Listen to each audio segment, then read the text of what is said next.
So welcome to another video from theplayersaid.com. My name's Alexander. And I'm Grant. And today is our monthly debrief for December and also November for technical reasons. We're very frustrated about, so the November one, I was halfway through uploading it to YouTube and there was a catastrophe. And so unfortunately that was a bummer. So we're going to do another combine this month, which I feel bad about. Well, we need to make sure we don't do this again. But that's something that's out of our hands. There's not much we can do about that. The first one, it was corrupted on the SD card in the camera. Hate that. Yeah. This one, I had done all the processing and was uploading it, and YouTube was like, yeah. So, very frustrating time.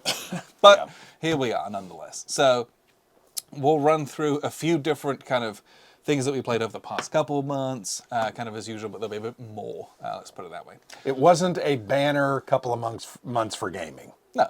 It's been not a good past couple of months, frankly. It's been holidays and very busy at work as well. Yeah. Although I'm excited that that's going to change a little bit for me at least. Yeah. So first of all, this particular video is sponsored by our good friends at Noble Knight.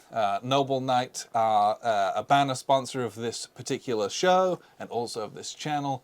We'll have an official word from them later on, but very grateful for their sponsorship. Good people. Yes, very good people. And they're doing well enough that they're building an entire nether warehouse. Yeah. Because their games are taking them over. It was a big extension onto their current one, I think. Yeah, I think so, yeah. Which is awesome. Yeah. And we have massive piles of games over here that we're going to take up there. Yeah. I'm probably just going to have to run up there in January sometime and do that. But they're great. Yep. So we're going to talk about the games that we played in November and December. But I did also want to say that, like, my role at work is changing in an exciting way.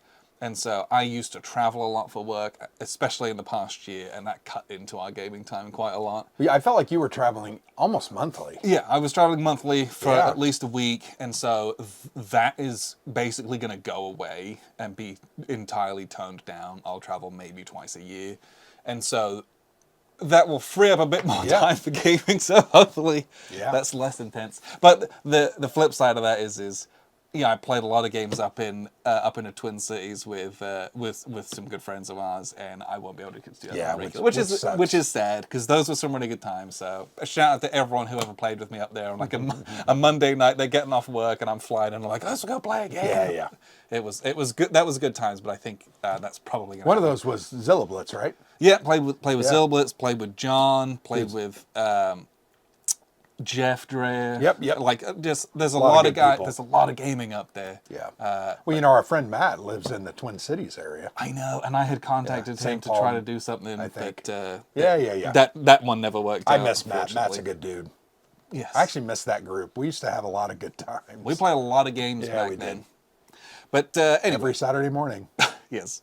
And the other piece of admin is there is a gentleman on BoardGameGeek who reached out to me. He is doing a massive survey, and he had reached out to me because he was like, "Hey, would you be able to mention that?" Did he say "hey" or "hey, man"? Well, he's Italian, so he said, "All right, buongiorno." Buongiorno, because I know the way you're like, "Hey, man." That's what you always say. Hey, man. It's one of those things that I know what you're going to say. So sorry. But what's his name? Do you know his name? His name is Dominic. Dominic, and he'd reached out to kind of put the word out there. I will have a link in the description to a survey that he's putting out, and he's basically doing a survey of 2-player games. And what he was saying is war games are grossly underrepresented, and so most of them are 2-player games. A lot of them are, and if we could spread the word, if we get more war gamers replying to it, and the survey, you click through the link and put in your little information, it is like write in answers, and you can put like as many as like 10 or 15 of them. Got it. So you can put in the games. It's not like it's selectable or anything like that. You put whatever you want in there from 25. So just know that that's something that is down there, and he was very gracious to kind of reach out and wants to kind of include more war gamers, and I thought that'd be a fun way for people to kind of respond and get their voice heard as well. Yeah, that's great. So, looking back at November and December, let's talk about the games that we did play. So, obviously, at the end of October, we were kind of gone, and we're at Essen, and so it was Played a lot of games. A lot of games played there. In November, with the holidays being what they were, as well as, I don't know about you, the November time is really busy at work, and then it kind of drops off in December, but that's when the kind of family stuff picks up, kind of crazy talk.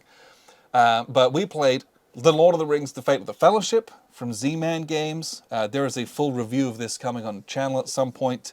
This is an excellent game. Yeah, big... Kick your teeth hard. Unbelievably difficult. Yeah. Which is funny.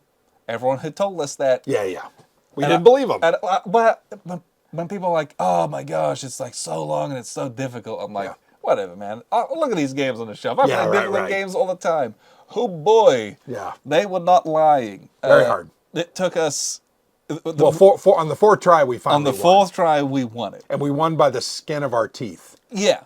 Literally, like, we were on one left. hope at the very end of everything. At 0, you lose, and we were at 1. Kind of nutso. Yeah. So we played this twice at Thanksgiving and and a third time. I think we played it 3 times at Thanksgiving. Yeah, because it was a couple of days after he came in. And then we played once at Christmas as well. And that's when we won. But this has been a pleasure to play throughout the holidays. Oh, yeah. And it's one of those, I don't know about you, I get, like, this will be the memory of 2025 for me. Like, holiday games are punctuated by, like, standout board games. Yeah. Like, I think about when we played Pendragon on New Year's that one year. And, like, there have been times where, like, this is the standout show from, like, a holiday season. And, like, when I think about this game, that's what I remember back to. And this is a trove of memories, both very crushing, but also elation at the end when we finally won. Well, really good. And I think a game like this really sets itself up to be conducive to family, because there's nothing overly difficult about it. No. It's just a matter of there's a lot of processes and a lot of things going on. And doing it well. Yeah. But we played it with our brother-in-law, or our father-in-law. We played it with my son. And that's great. That's a fantastic family game. And it does have war in it. You are doing a lot of battles and fighting in the War of the Ring. Yes. So it's a war game. Really good game. We also played, which finally arrived, Company of Heroes. Here is just a smattering of some of the boxes. On the floors. And this is like Terrain Pack and the Lost Brigades, and then I've got my Soviet stuff here as well. Everything else of it is in like one of those, what is that? A crate. Like a 10-gallon crate. Yeah. And which is just so heavy and like packed to the brim full of boxes of maps and units and expansions and terrain, all this cool stuff. Just look at the little tanks. You got T-34s here. Oh. So this is like it's like a miniatures game in a board game kind of constraint. So the maps are made up of different hexes. Again, there's like a full review of this coming on the channel as well. Oh, look at the tanks. Yeah, right. And frankly, anytime that a game has Su-28s or 85s in them, it's amazing. It's so cool. And there's like expansions upon expansions for this that have all sorts of other different units. But the game itself, very good. Not mega complex. Nope. It's very beer and pretzels, extremely beer and pretzels. Well, and it's just fun, right? It's just got a lot of very cool elements. I liked the economy aspect of that. Yes. Because you got to get the economy to be able to build the forces you need to win the battles. And it doesn't forget to be a game. It feels like that part of it feels very Euro-y in a way that I don't hate. Sure. Right? Like that normally, because it's a war game. But like, you must keep your economy going to keep your units flowing, to be able to continue that progress, to keep that initiative of fighting. And if that economy stumbles, your army dries up and you lose. Oh, yeah. And I really liked that. It was a really fun environment in which to do that. Really cool. Yeah. Massive game. Oh, yeah. You can just buy the base game and be just fine. You don't need to spend the hundreds and hundreds of dollars to get everything. It's cool if you do. But you need that crate, though. And that's just it. If you want to do it, I know most people did, but like, also, if you're tentative about it, you can just buy the base game. You'll have a great time. That is also an option in the year of 2026. I realized that. Yep. We also then, I think in December, we played The Rock of Chickamauga from Flying Pig Games. Wonderful game. Yep. Huge game, uses the Black Swan system that we saw in A Most Fearful Sacrifice, which was Which is based off of Blind Swords. Yeah, and it's all by Herman Lutman, right? Yep. This is designed to be big and grand. It takes up your whole table, and then it's got all these command charts, and it's this kind of chip pull, card pull style game, and you're moving your formations around. This one being Chickamauga, slogging through the forests, wishing you had artillery that could see beyond one hex. Line of sight is a true problem and in just this game. shooting rifles and charging at each other in the woods and hoping for the best. A really, really enjoyable game. A beautiful production as well. Again, big review of this already on the channel. So I've heard the next volume in this is... it's Sharpsburg, yes. Antietam. Sharpsburg, yeah.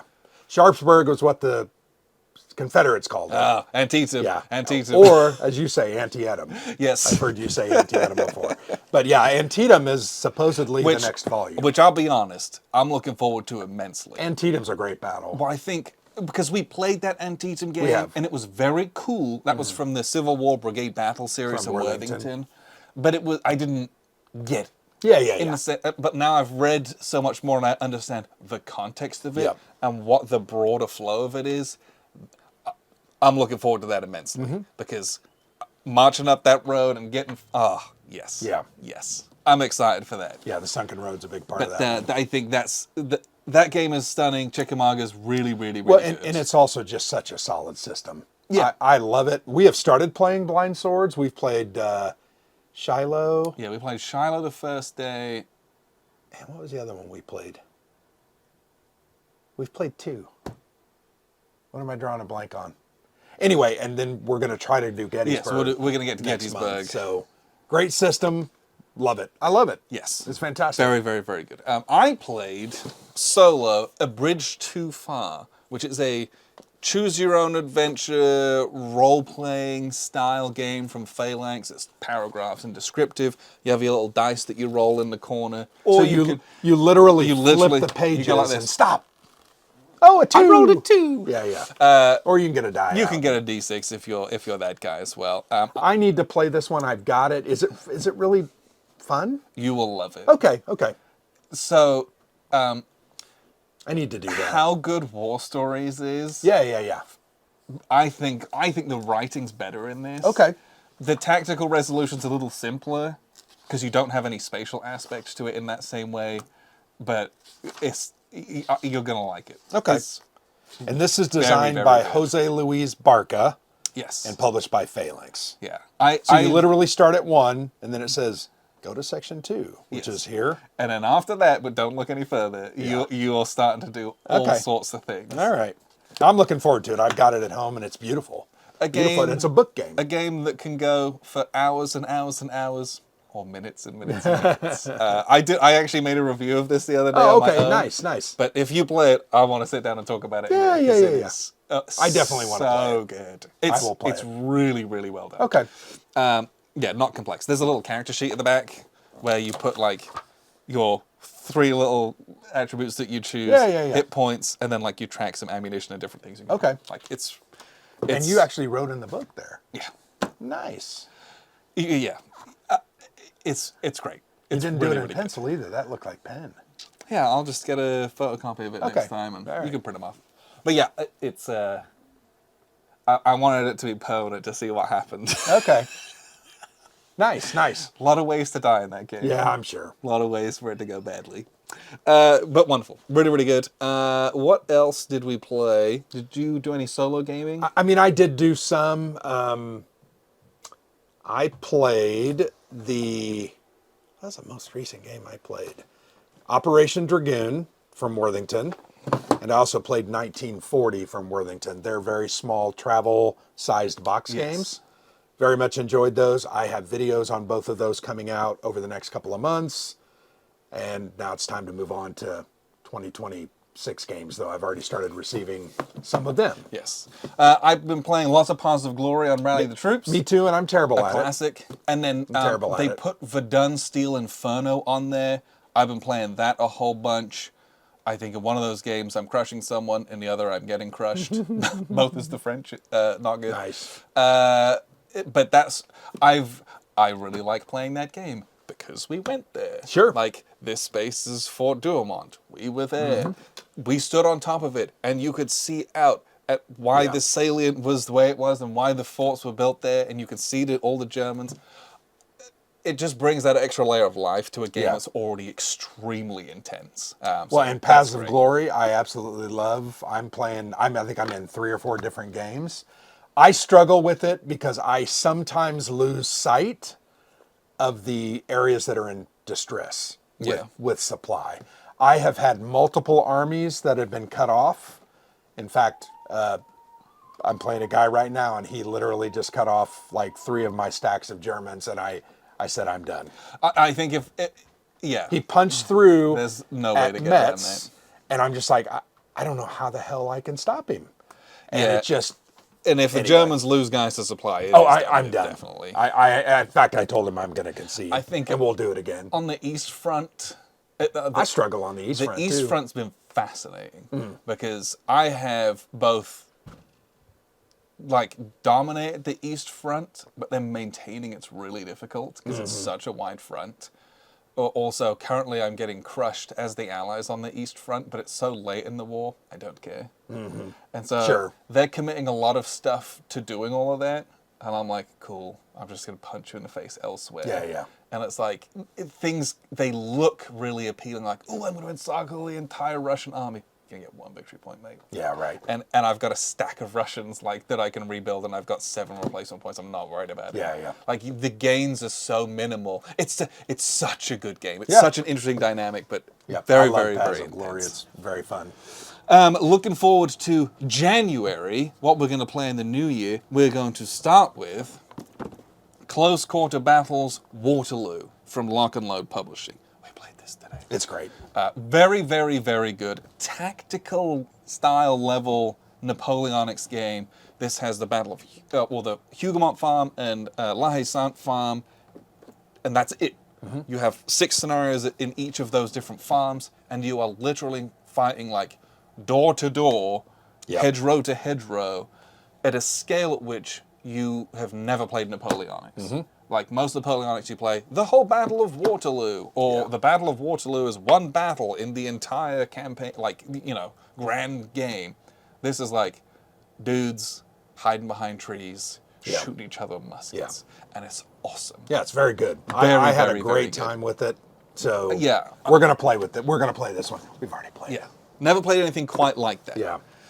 Next up, we are going to play Republic's Struggle from NAC Wargames. This is a Twilight Struggle style game, hence the name. On the Spanish Civil War. Spanish Civil War. So, you've got your typical area influence connections type stuff going on, but there's only so much progress that you can make through that without committing to gaining certain areas and putting units into kind of the war fronts part of things. So, if you don't have an airport in a region, you ain't got no air cover. There's a layer of tactical elements to the geography that takes it kind of that step further than Twilight Struggle and puts it more in line with something like Europe in Turmoil, where those spaces had an additional layer of meaning at times that wasn't just, this one's important, like a flashpoint. Like, that's okay, but I'm looking forward to this one immensely. I'm very much looking forward to it. We're also going to play Inflection Point from Multiman Publishing. This is the new BCS game that came out in 2025. This is like 2 games in one. Oh, look. Okay, everyone's going to ask. So the activation or the sleds. Yes, these are the counter sleds that you get from MakePlayingCards.com. And it is the worst website of all time. And you must go into the search bar and you literally type Inflection Point, and it will pull up a result where you can buy these. If you type in BCS, you'll get some games, but not all of them. Yeah. You probably won't find this. If you type in Multiman Publishing, you'll probably get nothing. But these are the formation cards, right? So these are different sleds that you will put all of the admin markers on to reduce clutter on the map. And they are, invaluable. I think, invaluable. They're extremely expensive. Yep. Because they're custom made. And they're small little cards. And they're extremely niche. This is clipped, right? I don't think so. Okay. I think I still need to do that. Okay. But for me, we did it for a couple of the games, and it was so good that I was like, anytime they release one, someone's gone on there and made them, and I always get them. Don't ask me how much they cost. It's embarrassing. Yeah. Like, it's, you know. Kind of crazy. But we love BCS, Battalion Combat Series. Just such a good and interesting series. And it's East Front, so you've got a lot of open space, a lot of maneuver to maneuver your blobs around, which kind of like, that's half the joy of BCS. And a game that has a term called blob. Come on. It's amazing. Come on. It's a thing. I'm looking forward to this one immensely. Me too. It's going to be like just a great game. I love that system. I'm primed to like it. And then we're going to also try and do Pontiac's War from Compass Games. This is a CDG about a topic I don't know a whole lot about. It's the, move your hand. The frontier. The frontier. So this is Tecumseh. Okay. In the period after the French and Indian War, but before the War of 1812.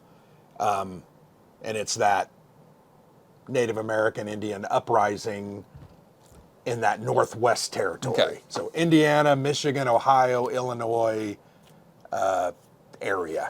Yeah, and it's by John Paniski, who's done a lot of games on this. Pontiac. I said Tecumseh. This is Pontiac. Tecumseh was more in the 1812. Okay. But this is Pontiac. But he's done a lot of games on these kinds of topics. And I look forward to this because it will also be a learning experience. Oh, yeah, 100%. For me. And he's been working on this one for a very long time. Yep. And so I hope. Well, this is a point-to-point, card-driven war game, and I'm very much looking forward to it. Yeah. That's why I was like, can we please play this? And this one, from what I remember, it's got like a bunch of different kind of native tribes. Oh, yeah. And some of them a form a confederation, and it's but they're different. Yep. And you have to act. It looks very cool. It'll be very good. It is clipped and ready to go. The only other game we're going to try to play is Chicago 68 from the Dietz Foundation. Yes. That is the 1968 Chicago Democratic National Convention riot, and it's a card-driven game. I think it looks amazing. What are you doing in it? Well, one side, you're the mayor's office and the establishment. The other side, you're the protesters, and you are trying to wage war, obviously not combat, although there is a little bit. There's flamethrowers, there's things like that, police. Yeah, like, National is it Guard. like a geographic, you're literally controlling the streets, basically? Yep, and uses cards in many, many different ways. There's different types of cards. Awesome. It looks amazing. Okay, that does sound cool. Yeah. And it's just such a great looking game. Yoni Goldstein's the designer. I've done a series on the blog about it before it came out. It's come out. I've done an unboxing. It's a really cool looking game. I very much want to play it. Yeah, I hope that pans out because that's a very cool idea for a game and a topic for a game for sure. Yep. I think that's everything reasonably that we're going to play in January. Yeah. Anything on kind of... Yeah, so there are a couple Kickstarters right now that I wanted to mention. One is Merville Battery, which is an entry in the Valiant Defense series, but they're not calling it the Valiant Defense series because you're on the offensive. So the Valiant Defense from Dan Versen Games is the one that David Thompson did. Stalingrad, Castle Itter, Soldiers in Postman's Uniform, and Landsworth Ridge. So Vincent Cooper is a new designer who has taken that system and concept, flipped it on its head, and done this Merville Battery. Merville Battery, very, very similar to the Maisie Battery that we went to see in Northwest Europe over D-Day. This was a very famous action by the British Airborne to take those guns out as they were landing on D-Day. And it just looks amazing. But it's on Kickstarter, so you can go out and you can back that. Yeah. The other one that I wanted to bring up is Saving Angels. It's a print and play war game from Matt White. Solitaire game only, but you are liberating the Los Baños prisoner camp in the Philippines during World War II. So you're American Airborne going in and liberating that camp. So it is you have troops, you assign different attributes and abilities, very similar to what you did there or showed in that A Bridge Too Far. And then you have to move around the map fighting the Japanese, using your guerrilla allies to try to get into the camp and then escaping with the prisoners. It's on Kickstarter. It's like 10 or 12 bucks. Yeah. It's a print and play. It's almost over. So get on there and order it quickly, but it'll be the best 10 bucks that you spend. Yeah. I've played his Operation Biting, and I have one of his other games. I haven't got around to playing it, but it's very well done. And it's simple, right? Very cool little solitaire game. Well, and it's on a topic you don't know, but also a kind of action you don't play either. Right. Like, how often is that what you're doing in any of these? Yeah, this is called his Raid series, and it's specifically commando-style raids. So he'll probably do one on St. Nazaire and, those kind of things down the line. Exciting stuff. So anyway, those are the couple that I wanted to mention. The only other thing I wanted to bring or point out was a couple of new games that released from NAVA, Wargames. NAVA has sponsored our Wargame Watch a couple of times. They've done some interviews with me on their cool little games. These are their first 2 published games. You've got copies over there. Yes, I do. The first here is Iwo Jima Hell on Earth, which is literally the Battle of Iwo Jima in 1945 during World War II. It's a solitaire game. They're right there. I was looking for my dice tower. Oh, they yeah, also yeah. make these too. Yeah, they do the dice towers. Solitaire game. I've unboxed this. I've read the rules. I'm getting ready to start playing that. This one I'm going to play this month. The other one they have that I would like to play is Sea and Steel Columbus's Voyages. So this literally is Columbus going into in 1492, Columbus sailed the ocean blue into the Caribbean, where he discovered Hispaniola and thought he found the New World and blah, blah, blah, but he, was 90 miles off the coast. But this is about that colonization and conquering of the native peoples at that time. A little bit of a touchy subject, but I think it's a fascinating looking, interesting game, and I definitely want to play it. Yeah. Plays in about an hour and a half. It's an area movement game. You do have combat, you have different events. It's a card-driven type thing. Beautiful production. Both of these are gorgeous. They still have these available on their website. I would recommend you give them a look. But I wanted to give them a shout out. Yeah, and they make these dice towers. You buy the dice tower, you can buy the faceplate, which has our logo on it, which we use very regularly. They're great little dice towers. And we get a kickback from that. We have a partnership with them, so very grateful for their support there as well. So great little company. What we'll do is we will have an official word from our sponsor, Noble Knight Games. Here at Noble Knight Games, we've been carefully growing the world's largest selection of board games, role-playing games and dice, war games, miniatures and paints, card games, and more, going on 25 years now. Our rustic castle contains more game and hobby goodness than you can shake a stick at, complete with careful packaging and the finest customer service the land can provide. You can buy, sell, trade from anywhere in the world, just like nature intended. Noble Knight Games. Very grateful for Noble Knight's sponsorship of this channel. They help to keep the lights on and to keep the games turning over. I actually got Lord of the Rings the Fellowship from them. That's true. I pre-ordered it. That's right. You can buy new games from Noble Knight Games too. I don't want to talk about the old games that I bought from them. It's a lot. But there are times when there's new games coming out, I pre-order them through Noble Knight because they will more often than not give you the same price that you would get from a publisher. Yeah. But you get a much better shipping deal. Yeah, right. So well, and they're a good operation because they have new games, but they also have old classics that very hard to get a hold of. They'll have a waiting list. You can put your name on there and you'll get emails reminding you, hey man, it'll say, are you interested still in this game? You put this on your wait list. And I say, yes. What do you mean, am I? Of course. But I think that's a cool aspect. They have games coming in and out every single month. Yep. In fact, our father-in-law just probably sent, 50, 60 games up to them? He did. He's going to take cash, I think. Yes. You can get cash or you can get store credit. You're going to get more store credit than you would cash. We also, as you mentioned, have a truckload that we need to take up. Yeah. Our gaming areas are becoming overrun. Yes. So what did I give? About 60 games? 70 games, maybe? Yeah. And I've easily got another 40 or 50 that I need to bring over. I'm going to put those in the car. I'm going to I still rip games off my shelves. I would like to go up with you, so keep that in mind. Sure. I don't know if there's going to be space. Okay. That's fine. I will stop off at your house and fill up more if I've got space for them as well. Well, anyway, Noble Knight, great sponsor of us, and the reality of them is they allow us to do some of the other things. Go to the conventions and do some of the travel. Noble Knight too. Yeah, there you go. They do other things, not just They do games. books. Yep. Guns of August. That was a very good listen. We listened on our trip to Europe. But yeah, they are very appreciative of them. So go check out Noble Knight Games. So on to the main topic of today's debrief. And it's seasonal. It's a seasonal topic. one. It's a fun one for December because it's the winter and it's cold, and so we're going to talk about wintry cold. I don't want to say festive war games necessarily, but we're gonna talk about the cold, frigid war games, and we've got a whole bunch of them, and it's kind of an interesting, fun topic. So I wanted to start with one, which is a little piece of history here at the Player's Aid.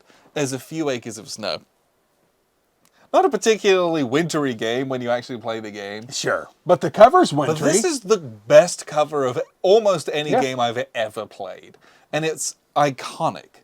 And this is before we ever played any war games. As we were kind of getting more into them, or the concept of them. But for me, this was a game where, because you had talked about it a few times, because at the time, back in the mid-2010s, people were talking about it. It was like in the zeitgeist. And it was at our local game store, the Game Preserve. And when I saw it on the shelf, because you showed me it, I'm like, that's the best cover I've ever seen. Yeah. Like, I couldn't, don't judge a book by its cover. I'm going to judge this book by its cover. And actually, the game's pretty good, too. I think the game is good and it is fun. But, like, this cover was like, I'm sold. I don't care what the game is. And the game really isn't a particularly war-gamey war game. Yeah, it's more of a Euro-style card game. And, like, you don't play it at this scale at all. No. Which is a little disappointing. And the map has no sign of winter on it it's at great. all. But this cover and the name, I mean, it's just a stunning combination. And so this is the kind of an honorable mention on the list. This is a game that has spawned many other games from it. So a game that came from it, I think, was Lincoln's War from Worthington. Actually, Martin Wallace designed the game. Yeah. They had a partnership with Worthington. But it's just such a PSC Games. I'm sorry? Lincoln was from PSC Games. Oh, did I say Worthington? Worthington did a bunch of games to follow up on Sorry. Struggle for You. Yeah, you're right. It was PSC Games by Martin Wallace. But it's just a fun and interesting card-based game. You have objectives you're trying to take. You have cards that do things. They're your troops, but they also have events. I think it's a great system, and I very much enjoyed our plays of it. I thought it was great. Yeah. I know this inspired the Undaunted series quite a bit by David Thompson, because he loves this game. Yeah, a fun game, but iconic wintry cover. 100%. Not really a wintry game, but and the French and Indian War mostly fought in the North, right? In the Midwest and into Canada, but definitely one of the most iconic covers, and there's a bunch of snow on that cover. Yeah, that's for sure. I really like that one, just from the cover standpoint. Well, I'm going to go ahead and talk about this one, and my box here is warping because it's near the vent, and I think the air conditioning is putting a lot of moisture and heat on it, which is so annoying. Demyansk Shield, the Frozen Fortress. This is like the ultimate winter game. This was a game that we played like in 2016. One of our first few Hex Encounter war games. Big game, right? Was this also our first ever Legion war? It was, I believe.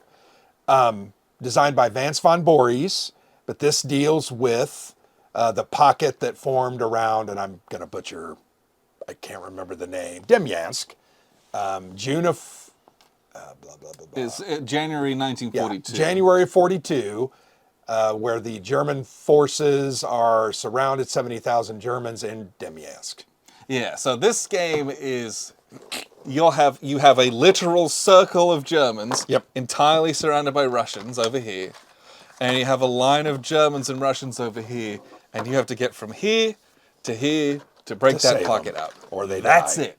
Yeah. And the Russians are just trying to collapse this pocket and encircle them, and then they're trying to hold on desperately as the relief force is trying to punch through. Yeah. It's a very dynamic game in that way. Oh, it's excellent. There's a look at the board. You can see it's very wintry. Beautiful, nice white wintry map. This is a game that has ski troops in it. 100%. Airdrop. Airdrop. Trying to move through the snow, just miserable. You kind of got to stick to the roads. Yeah, but it's a great game. I think this is one of those games that we played and I still think about often.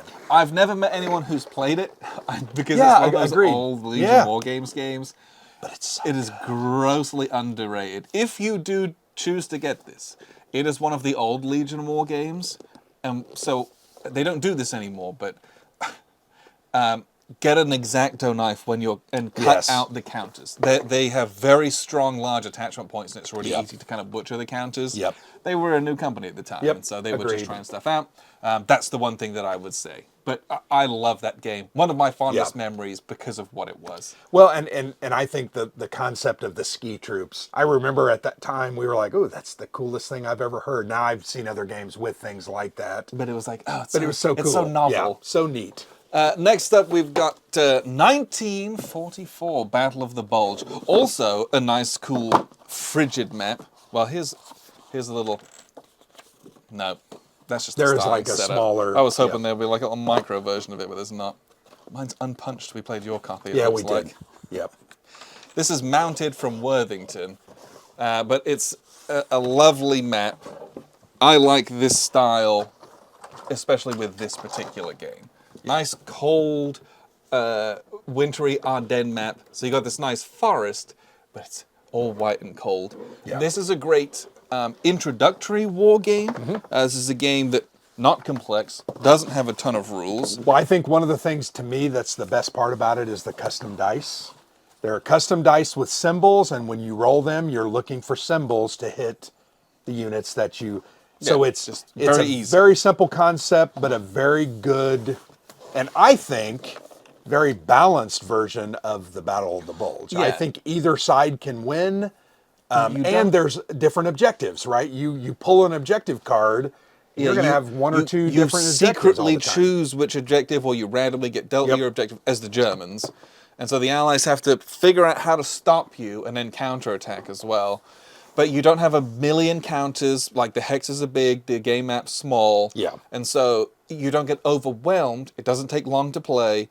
How long? They say... 2 hours. 2 Victory hours. in 2 hours. 2 hours. Maybe 2.5 of your very first game as you learn. But it's like what, 6-8 pages of rules? Yeah. Almost nothing for a hex encounter war game. And like most Ardennes games, stick to the roads. Yeah, right. Don't get off in the... And so you don't get lost doing a whole bunch of stuff, trying to push up a billion counters like you have in Ardennes 2. That's amazing. Yeah. But this makes it so approachable. You could teach anyone how to play this. Chuck the dice to the symbols, match what I'm trying to hit. Yes. Yep. Great. Done. Nice and easy. A really good game. Dan Forney designed this, and I think this was his first published, other than stuff that had been published in C3I. Right, he had magazine variants stuff. and different things, but this was his first official, and he's done 3 or 4 games since. The other game that I want to mention on the Battle of the Bulge, which I did not bring, was Winter Thunder from Tiny Battle Publishing by Brian Train. That's a good one. Very cool game, has winter in the name, but it is the Battle of the Bulge. The best part of that game is the tactical matrix. Very similar to what is done in the Great Battles of the American Revolution. Battles of the American Revolution. Yeah, sorry. It's not great. It's Battles of the American Revolution. It's great. But it's a great system. But it's that tactical matrix where I do a fallback. Yeah, like you do a frontal assault. We secretly choose our little type of attack or defense we're doing, and then we reveal them. We look at a chart, and that tells us what the modifiers are for the attack. Very well done. I very much enjoy that game. I kick myself that I forgot to bring it this time. That's a really fun one. It's one of Brian's better games, frankly. He has some really good games. but a small game that is a polybag and it's also really good. very underrated. Oh, 100%. I think there's a lot of people that haven't played that, and it's a really fun game. Agreed. Next up, a couple games we haven't played, but I just wanted to kind of spotlight. Sure. So we got Arctic Storm and Red Winter. And the Russo-Finnish War. Yes. Of 39 and 40, and that one is same thing. So but this one's a more focused, very specific attack in December 39. Both of these. So this one has find the Finnish sniper in the picture. Right. Right. Stunning winter map for this one, which has a great level of detail, and I like. It might be hard to see. But the art style in this almost looks like it's done with watercolors at times. Yeah. It's a beautiful map. I haven't played this one, but I bought it for maybe like 10 or 15 bucks years ago on Noble Night, and I just haven't got to it. Here's a look at the map for Arctic Storm. Now, there's no snow. Not a winter map. But look at that chilly, frigid water. Yeah. I just love the blue, and it looks like ice. This was like I think I played like $5 for this at the Enterprise games. When they were at Gen Con. And so they put it on a shelf. At some point, I'll get to it. Who knows? But those are just games that they exist, and we have them. Well, here I've got like 4 more. But Halls of Hegra. You guys, if you've watched the channel, you have seen my playthrough and review of this game. You had a preview of the game when it went on Kickstarter a couple of years ago. This is an amazing game. 1939, the Germans invade Finland, right? Norway. This one's Norway, right? Yeah, it's Norway. They invade Norway, and the Norwegian defense holds up in an old World War I style fort called the Halls of Hegra. And it is an abandoned fort up in a snowy mountain. The game is focused on that assault by the Germans. You're never going to win it, but you have to survive a number of rounds to potentially force a conditional surrender. Where they come to you and they're like, hey, we want you to stop fighting, but we're not going to kill you, right? We're going to let you go home. And that's what you're trying to get to, because you're going to get overrun by the Germans. There's just too many of them. The cool thing that I like about this game, it's twofold. One, the fortress is packed with snow. It's been abandoned. You are literally going to do some of your actions to dig through the snow in an effort to uncover special equipment, weapons, and tools that you can use to better defend the fort. It's so fun and phenomenal, right? You have to dig out the map room. Yeah. You have to dig out the and then you're going to find something that you're going to do, The other part I like about it is there's a huge focus on the supply aspect of the game. You're up in the mountains. You're cut off. You have special guys, they're called hunters, I think, that can go out in their snowshoes and they can bring in supplies and even other guys to help you defend the fort. I just love the aspect of those two things put together because it's a survival game. And we're bringing other guys. One additional guy makes a difference when you have 16 guys. Yeah, so now you have 17. This is at such a small scale. Yeah. It's a tale of bravery. It's almost like a role-playing game in a way. Yeah. With how personal that it is. But it's so good. I very, enjoyed very the hell out of this game. So here's a look at the board. And this is from Tom Pett Games. Yeah, from Tom Pett Games. Just such a cool looking board. The game is fun. It plays in about an hour and a half. It reminds me, although it's not the same, of the kind of feel you get from a Valiant Defense game. Yes. Where it's it's gonna happen. Yep. But what can I do to slow it down or get the result that is considered some kind of a victory? Well, and I love the art in the game, and you can see it's very wintry. So this is a fantastic game. It's still available.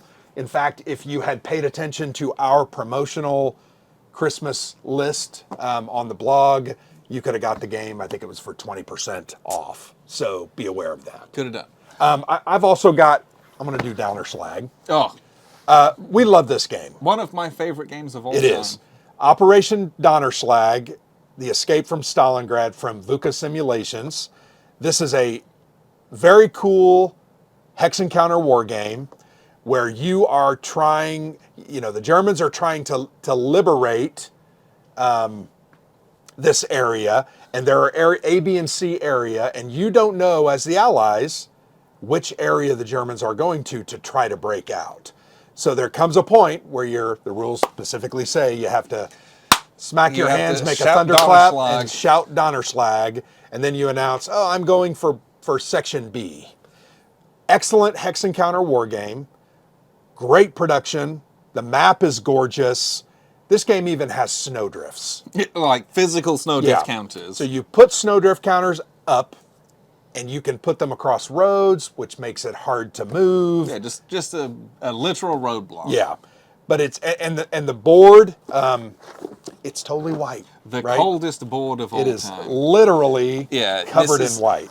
But this is a game that, after we had played it, it kind of resolved the clarity in my mind of I like operational games. Yes, because it was so it's so focused. Like, you will pick either A, B, or C as your target, and you're moving everyone up the board. But you don't want to give it away too early, because then the defense they'll rally. And so you're trying to move everyone up and then get yourself into kind of a position. You launch Thunderclap and you race to whichever one it is that you want to go to, hopefully having not given yourself away. Yeah. And you're doing that, so you're the Germans and you're trying to liberate von Paulus and Stalingrad. And you probably won't do it. Yeah. It's very difficult. But it's also... It's such an interesting game, because the Russians are like trying to it's roadblocks and slow you down, and then when you go laser focus, they're like shift everyone over, and it feels desperate at all points in a way that makes everything you do in the game both important and very engaging. Yeah. I absolutely love that game. Get the sheets of errata though. There's a lot of them. Right. There was a kind of an errata problem, but the game itself, absolutely love it. Absolutely. Something of a different change of pace here. We have Battle of Hoth from Days of Wonder. This is part of the Galactic Battles series that they just launched. Hopefully we'll get more of them. But this is... Hopefully we're going to get an indoor. Hopefully we're going to get, like... I don't know. I mean, I'd like to see all sorts of Clone Wars ones. It would be cool to also see some of the capital ship battles. Yeah, I'd like to see that. I don't know. It would be very cool. Yeah. But this is, you have AT-ATs and you have snow speeders and you will fight the Battle of Hoth. You know, target maximum firepower. All that kind of stuff. Like, you are General Veers marching across the board trying to blow up the rebels. Yep. You're the rebels desperately trying to hang on whilst everyone escapes in their transports. And this is the commands and colors system, so it's driven by cards. There's 3 areas of the board. You have a card that says move units in the center or move units in the left and the right, and you carry those out, and this plays very quickly, right? This is a 30 to 45 minute game. The board has been shrunk down. We felt like it was... It's literally, they took one line out of everything, basically. So it really compacts the board, makes it on top of each other. Yeah, you start being able to move and shoot on the very first time. Right. Which makes it very deadly, very quick. And it's 30 minutes because you're just like, you don't have a ton of maneuver because here's my line of all-terrain transports and my guys. Like, it's made for mass market, but it's very, very fun. It's good. There's a little campaign system in it that you can play where you link a bunch of scenarios. And there's like, you gain access to this hero, and like you can gain these things. Or you can just play it straight up and like throw all the heroes in, and they're very powerful. Which is what we did. That's half the fun of it too. But this is a game that my little nephews bought. I think they had played a preview copy at UK Games Expo, and then they bought a copy at Essen. And they're like, he's going to be 8 this year. Like, young kids will love and play this. Old kids will love and play this. Yeah. It's a great time, but it's Empire Strikes Back. You just... What's not to love about it? It's snowy, frankly. And you say all the lines from the movie. Yep. I already mentioned this earlier when we talked about the Kickstarters, but this is Lanzareth Ridge by David Thompson from Dan Verson Games. This tells the story of the 318th INR platoon as they defended... 394th. As they defended like the initial spearhead of the Battle of the Bulge.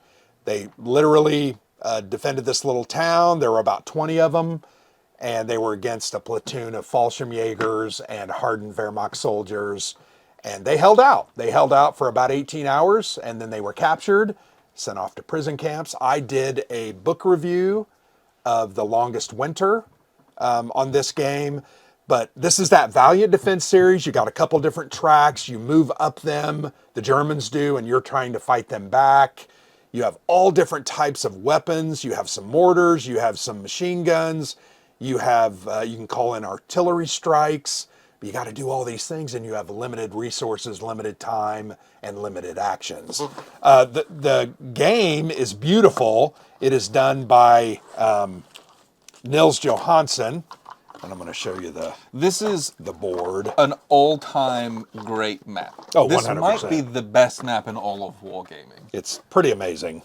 And part of it is because they can make it abstract, where it's like areas. But the background to this map, it's this winter scene at dawn and or sunset. Mm-hmm. And so you've got the yellow hue to it, but the extremely long shadows over the incredibly realistic 3D trees. The paths that the Germans walk up, there's dug snow paths, and like it's not just like a line on a piece of white. Like it's it's very there's cool. depth to everything. There's artistry to everything. I mean, an incredible job was done on this. It's beautiful to play with, and the game is excellent as well. That's true. I've played this probably a dozen times. I never do that well, and I have thrown in what is called the tactics cards to make it even more difficult. And they make it even more difficult, almost to the point where I don't silly. recommend it because it's crazy. Well, I mean, when they already get a ton of attacks and you have a card that adds on to those attacks, you're like, oh crap, I'm not going to survive. But this is a solitaire game, and it's amazing. And it looks good, very festive, and it's on the Battle of the Bulge, everyone's favorite wintry battle. Next up, we have The Dark Valley from Ted Racer and GMT Games. This is the deluxe edition. Let me make sure that's the case. This came out about 5 years ago, kind of around COVID. Yeah, 2018. And this has a bit more kind of standard Simonich style maps. What I mean by that is it's not necessarily the most wintry.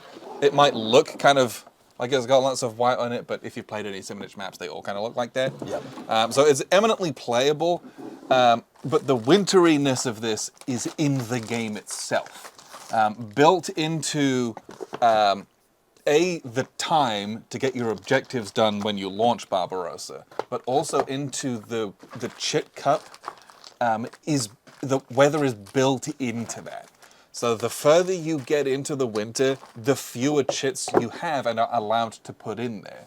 And so you feel the effects of winter, both from what you're able to do, but then also you're trying to race against the clock because you measure kind of your high water mark at the end of that first winter. And if you haven't done it, you haven't done it. And if you have done it, it is from that point on, you are losing ground the entire game as the Germans, but you will always look back to that winter of 41 and be like, do you remember where I was back over there on the other side of the map? It's a stunning game. It's this chip pull. I played this solo over the course of weeks. It's perfect for that kind of thing, but as a big two-player monster game, and this is a monster game, make no mistake, it's 2 maps. It'll take you forever to do, but it's a wonderful game. It's the entirety of the East Front from 41 to 45, but boy, it's the winters that get you. You'll make much more progress when it's not, but the winters and the weather is a feature. It's a character, and in games that highlight that, it's always a pleasure. This is one of those that stands out. I very much enjoy Ted Racer's Dark series, right? Yes. You've played that. We've played the Dark Sands together, which is North Africa. We've played the Dark Summer, which is Normandy. Just a really solid system. It's a chit pull system that really tells a great narrative, and I very much enjoy it. And I think about the Dark Summer, how weather is such a huge factor in that game. Yep. It plays out differently because there's no chits for that, but it's an equally as big a factor in this one. Well, weather in that is more about the landings and your movement. Here, the winter just like freezes you. Yeah, like you can't do anything. Yeah. Another game that actually, when we shot the video the first time, I did not have this game on the list. It was like, why? Yeah. All Bridges Burning. This is Red Revolt and White Guard in Finland, 1917 to 1918. This is an entry in the COIN series. It is volume 10 by VPJ Arponen or Vez. Very interesting game. It is a 3-player COIN series game. Not a lot of those out there. We have played this multiple times. Remember the guy that came to us about a couple of years ago from San Francisco? Really nice guy. An absolute pleasure. Yeah. We have played with the bots. The bots destroyed us. And I think they've modified them I think they have put out fixes for the bots. But we have very much enjoyed this one. I would actually say I like this one so much more after we played it the second time, because I felt like I really understood I think that's what I was supposed to be. And that's how all games especially because this one has a lot of kind of variance. It's very divergent from a lot like the traditional COIN games. Yeah. This is a game of 2 halves, 1 half of prep and 1 half of all-out war. And that's like delineated, and like the second half looks very different. Well, the second half, the Germans come in and the Soviets come in. Yeah, and they come in with machine guns and tanks and with cubes, and they're like doing war. Yeah. And you're moving around, fighting with modifiers. It's like, oh, this is a war game. Yeah. Where most other COIN games until that point did not have any of that, and so it's easy to kind of get lost, not lost, but like to feel less confident because it was so different. Yeah. But the subsequent plays we've had of it where it's like, okay, I know what to expect, so now I'm going to play this. It gets even better the more you play it, I think. But here's a look at the board, just absolutely beautiful. Feels very frigid when I look at it. I think the next one we're going to talk about is probably the best board, but I'm going to tell you, this one, Lanzereth Ridge, and then Eylau, which is in a minute, are just really excellent. Yeah. But this is such a good game. I'm actually going to try to take this to WBC and see if I can get 2 other people to play with me. I think this is one of the ones that fewer people have played in the COIN series. Agreed. So next up we have Eylau 1807. This is from Battles of Napoleon series from Sound of Drums. This is volume 1. They've got 2 more at least on the way. Wartenberg and what's the other one? Quatre Bras. Bras. But those aren't winter ones. So we need not concern ourselves with those, although I look forward to them immensely. This is, first off, an incredible game. This sits at an unbelievably fun level of complexity in its detail of its tactical outlay, and also your strategic level army control, where you're like, it's Chipple. Yeah. You pull a guy, and activate then those. You get to choose which formation to activate. The more you activate the same formation, the worse they get. But you're doing that on these stunning maps. Ooh, I got the lid right here. There's a lot of counters in here. Let me put it that way. Yeah. It's a big game. It's a huge game. Here, we've got the... Yeah, you got... Oh, that's both of them. Yeah. So it's 2 maps. This is a monster game. It's going to take you a long time to play it. But the artwork is beautiful. Mark von Marshall. Yeah. Met him this fall in Essen. An absolute mensch, and his wife and kids, we met them as well. Absolutely wonderful. Really skilled. But this map, when I look at it, I shiver. Like, we put it all out, and it's like, ooh, it's so cold. And you play on it, and it's this winter battle, and it... maybe this is my bias, but you think about something like Austerlitz, and then you think about the 1812 Russian campaign. There's something about Napoleonics in winter that is iconic. Sure. And you get to do that in this game, and you're like, oh, I'm doing this horse charge, and like you charge all your cav, and you're like, yeah, they're like footprints and kicking up snow, and they're, you know, that you can see their breaths in front of them. That makes a game like this where they're just moving counters around. Just that extra layer of cinematic where they could have just had a regular map. They could have done it. But that map takes it to another level. It's also stunning. Mark's an unbelievably talented graphic designer. I can't get the dice to lay down. No, I'll have to sort it all out. It doesn't really all fit in. Okay. But I know. Well, and Sound of Drums production is just amazing. Yes. If you do buy this, make sure you go onto their website and get the 1.5 charts and My the gue- 1.5 play-ins. My guess is they have rectified that now. They did have a Kickstarter, but I don't know if like a game's sitting on a shelf at your favorite local game store, they may or may not have the right If you stuff. buy it from them, it should have all the correct stuff in it because there was some printing errors, but just kind of watch out for that. And then the subsequent titles they've got coming out will not have those issues. Yeah. And so I look forward to much more in a series, but this particular game is both choice and also Yep. one of the ultimate winter games out there. Agreed. I love it. A little honorable mention, I guess, is Arden 2 from Multiman Publishing. This is part of the Standard Combat series. Not Once necessarily again, Bulge game. Yeah, not necessarily the most frigid, but it's one of those Great games game. where it's like very, very intense, and then the fog, the winter fog lifts, and then the Allied air cover comes, and it's like Yeah, it's tough. over. But there's plenty of games like that from Multiman. They've got a Bastogne game that's just Bastogne in Right that there. series. Yep. I've not played this, but it's a siege game, so at some point I'll play it solo. Sure, yeah. But there's tons of wintry games out there.